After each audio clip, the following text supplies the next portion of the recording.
Hi అండి, అందరికీ నమస్కారం. Welcome to my channel. ఇప్పుడే అందిన వార్త. ముఖ్యమంత్రి రాజీనామా పూర్తి వివరాలను ఈ వీడియోలో తెలుసుకుందాం. వీడియోని ఎక్కడ కానీ స్కిప్ చేయకుండా ఎండ్ వరకు చూడండి. అప్పుడే పూర్తి ఇన్ఫర్మేషన్ అర్థమవుతుంది. వీడియోకి ఒక లైక్ చేయండి. వీడియోలోకి అయితే వెళ్ళిపోదాము.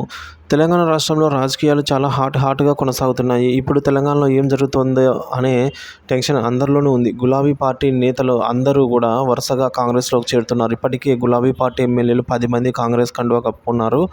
మరికొంతమంది ఎమ్మెల్యేలు జారుకునే అవకాశాలు స్పష్టంగా కనిపిస్తున్నాయి. ఇలాంటి నేపథ్యంలో తెలంగాణ మాజీ ఎమ్మెల్యే జగ్గారెడ్డి సంచలన వ్యాఖ్యలైతే చేశారు. తెలంగాణ ముఖ్యమంత్రి తానే అవుతానని జగ్గారెడ్డి బాంబు పేల్చారు. ఇప్పుడు కాకుండా మరో 10 సంవత్సరాల్లో అయినా సరే తానే ముఖ్యమంత్రి అవుతానని తెలిపారండి. ఇప్పుడు రేవంత్ రెడ్డి ప్రభుత్వం ఉంటుంది, మరో టర్మ్ కూడా కాంగ్రెసే గెలుస్తుందని చెప్పారు జగ్గారెడ్డి. ఆ సమయంలో అయినా ఎమ్మెల్యేగా గెలిచి తెలంగాణ ముఖ్యమంత్రి అవుతానని అయితే వివరించారు. ఇందులో ఎలాంటి డౌట్ కూడా లేదు అని చెప్పేసి తేల్చిపడేశారు. దీంతో రేవంత్ రెడ్డికి ఊహించని షాక్ తగిలినట్లయింది. ఎందుకంటే ఓడిన ఎమ్మెల్యే జగ్గారెడ్డి ఇలా వ్యాఖ్యానించడం ఆయనకు నిద్ర లేకుండా, కంటికి కునుకు లేకుండా చేస్తున్నాయి.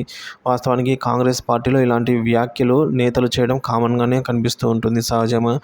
సొంత పార్టీ నేతలపైన బహిరంగంగా బురద జల్లుకుంటూ ఉంటారు నేతలు ఒకరిపై ఒకరు. ఇప్పుడు ఇక జగ్గారెడ్డి కూడా ఇవే వ్యాఖ్యలు చేయడం గమనార్హమై నిలిచింది. కాస్త ఇదిలా ఉండగా సంగారెడ్డి ఎమ్మెల్యేగా మొన్న జరిగిన ఎమ్మెల్యేల్లో జగ్గారెడ్డి దారుణంగా ఓడిపోయారు. సంగారెడ్డి టీఆర్ఎస్ అభ్యర్థి చేతిలో దాదాపుగా 40,000 మెజార్టీ తేడాతో అయితే ఓటమి పాలయ్యారు జగ్గారెడ్డి. అయితే జగ్గారెడ్డి చేసిన వ్యాఖ్యలపై అయితే సోషల్ మీడియా అలాగే రేవంత్ రెడ్డి సైన్యం కౌంటర్ ఇస్తోంది. ఎమ్మెల్యేగా గెలిచి చూపించు, ఆ తర్వాత ముఖ్యమంత్రి పదవి ఆశించు అంటూ కౌంటర్ ఇస్తున్నారట. మరి రేవంత్ టీం అయితే ఇప్పుడు ఇస్తున్న కౌంటర్పై జగ్గారెడ్డి వర్గం ఎలా స్పందిస్తూ అనేది సర్వత్రా ఆసక్తి నెలకొంది.